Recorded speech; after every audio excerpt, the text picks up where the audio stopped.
as they mentioned here, I graduated from Southwestern twice, actually.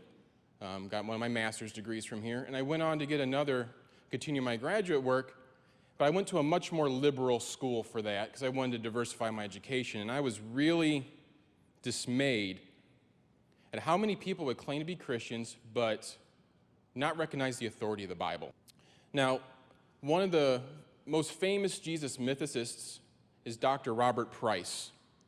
Now, I'll be mentioning Dr. Price a few times here this morning, but I just want to let you know he's actually a pretty nice person, I'm told. I know somebody who knows him, and if he were to show up today, he'd sit in the cafe and he'd have a great laugh and a talk, but he has some very peculiar claims about Jesus. And I was challenged to see if I could refute some things that he came up with. Here are 3 claims made by Robert Price.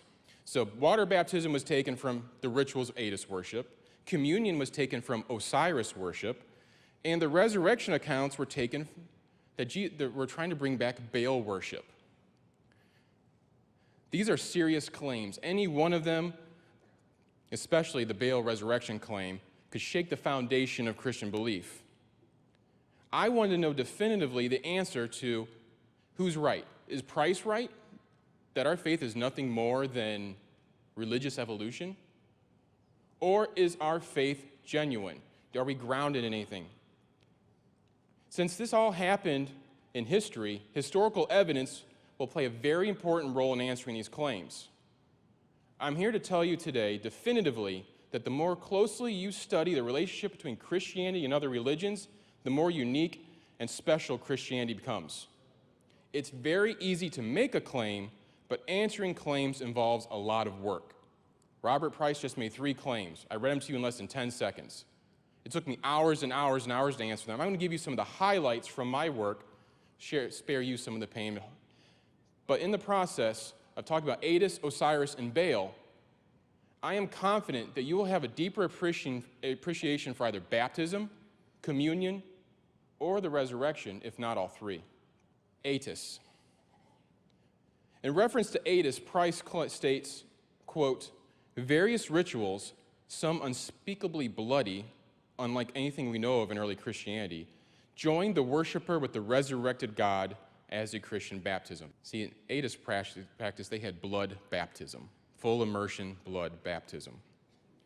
We will look at the Atis myth as a whole and attempt to find correlations between it and Christianity that can account for the beliefs and practices of the latter.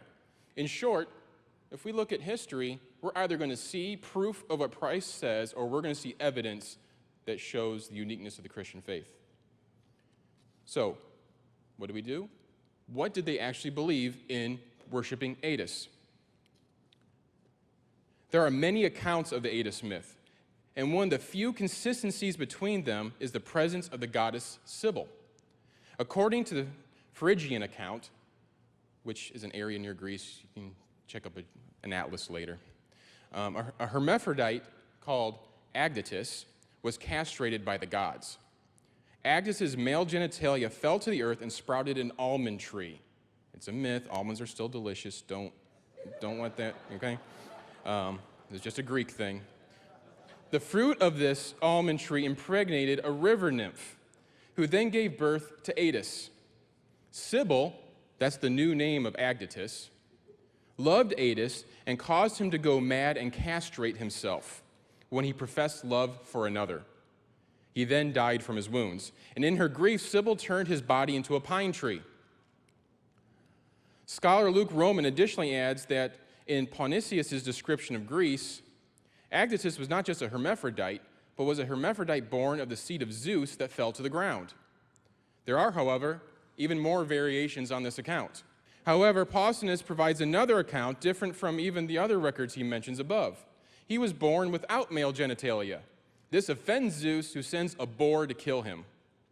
In yet another variation, Dionysius' version tells of Atis being killed by a human being, a king, and the resulting grief of Sybil resulted in a famine that could only be assuaged by ritual worship of Sybil. Now, there have been a lot of names here.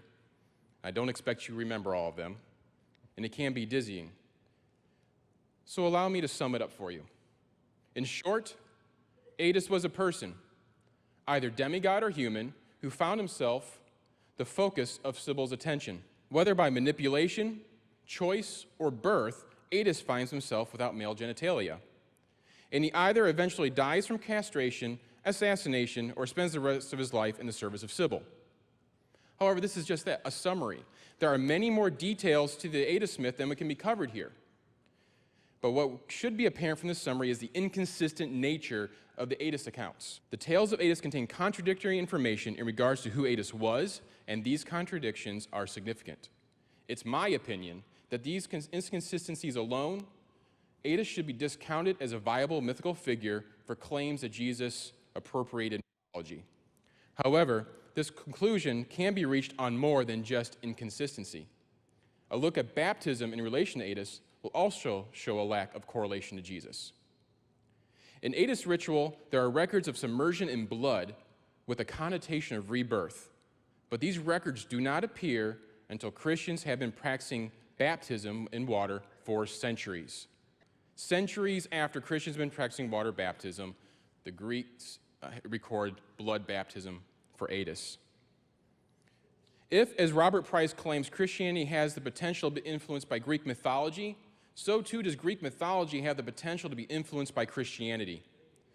Given that baptism in blood does not appear until the 4th century, it would appear that any similarities in baptism between Aetius and Christianity are the result of the Aetius cults appropriating ritual from Christianity. So, the inconsistencies in Aetius myth alone are enough to cast doubt on its viability for influencing beliefs about Jesus. Coupled with the late dates of the baptism counts, it does not seem likely that the followers of Jesus were influenced by the Aetius cult in any significant way. Therefore, the Aetius myth is not a viable source for claiming that beliefs about Jesus were born out of pagan influences. But Price does not stop with Aetius. He also views communion, also known as the Eucharist, as a reappropriation of worship practices associated with the Egyptian god Osiris. Here's a quote from Robert Price. The Eucharistic wine being his blood, the bread being his body, just as the blood and body of Osiris was sacramental beer and bread. End quote. For Price, the significance of bread and beer in the Osiris cultic belief is the forerunner of Christian communion. In fact, Price states that Osiris' Eucharist was bread and beer.